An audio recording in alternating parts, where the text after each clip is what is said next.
So here we have the slicer application, which can be used to input G-code, STP, and STL surface and toolpath instruction files, which will then be parsed, and you can perform translations and rotations on those components or parts that you'll make, visualize those parts or components, and then output those to useful formats such as CSV, G-code, and KRL, which is a KUKA robot language source file.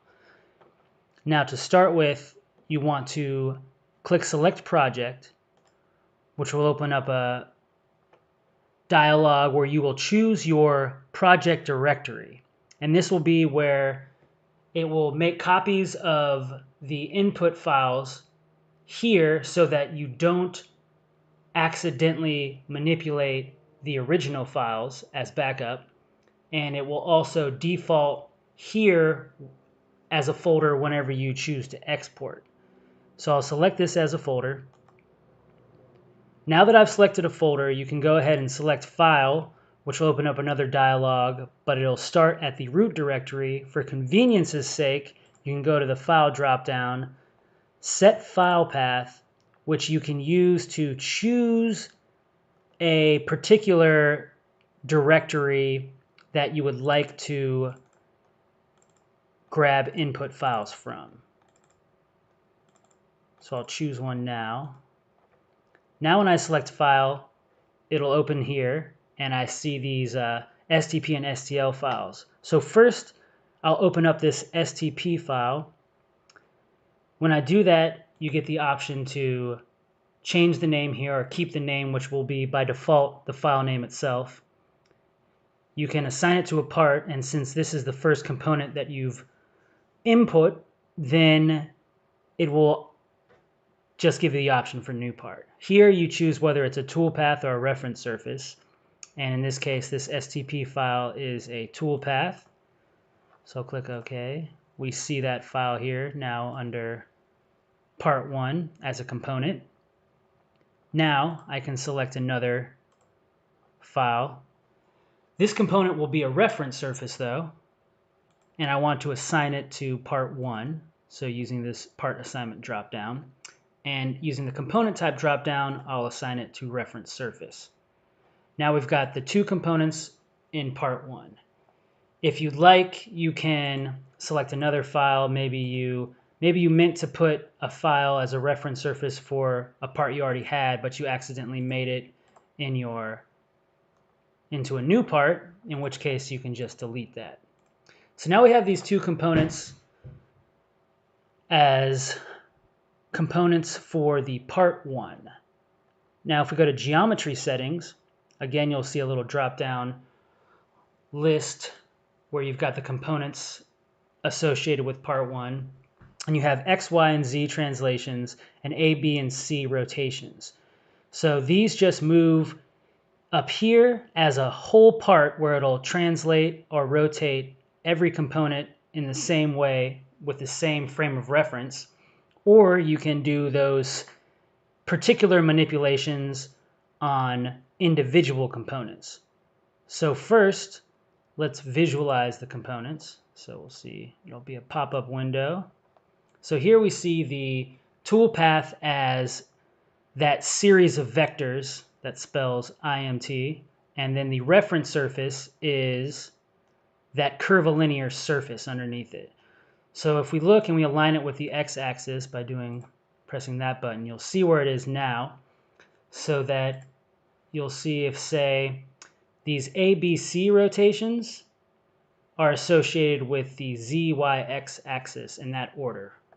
So if we double click up here on part 1, rotate 90 degrees around the x-axis, and then visualize the component again, we'll see when we orient it that indeed that reference surface and toolpath have rotated 90 degrees around the x-axis.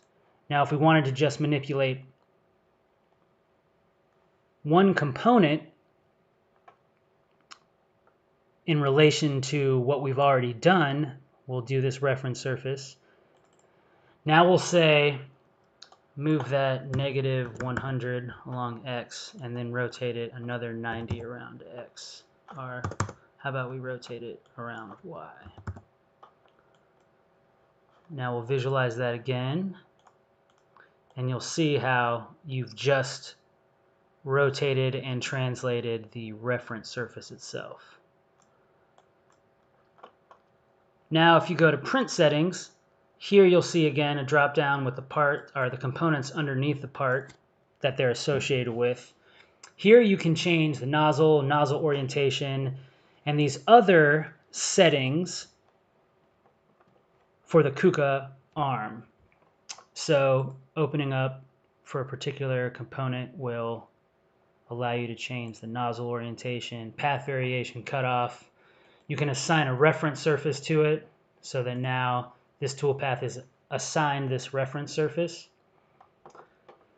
And then lastly, once you're done with those manipulations and setting adjustments, you can go to the Print File tab where you can use this button, Print Filament Analytics, which will show amounts of materials, material cost, and estimated print time based off of any changes that you've made.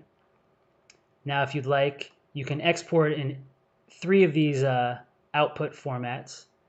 So click on any of those. It's a similar format for each one as far as the dialog goes. First, you will select a directory to output the files to. And by default, that'll be the working directory. So we'll just use that. Here, you can choose the default file name that'll give it, in which case you're outputting to G-code or as G-code output. And the file name will be whatever part that you're printing .gcode. But in this case, let's just put G-code in there for clarification. Now we can do the same for KRL file. Select that directory you want to output to. And then it's going to give you the RoboDK add-on.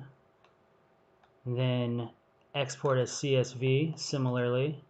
We'll give it a CSV add-on to the file name. Now, if you go to the working directory, you'll see that part 1 CSV, part 1 G-code, and the KRL source file, part 1 RoboDK, as well as those 3 parts that we had imported earlier, our 3 component files that we had imported earlier that were copied from the source that you imported them from. And that sums up the fundamental functionality of the Slicer application.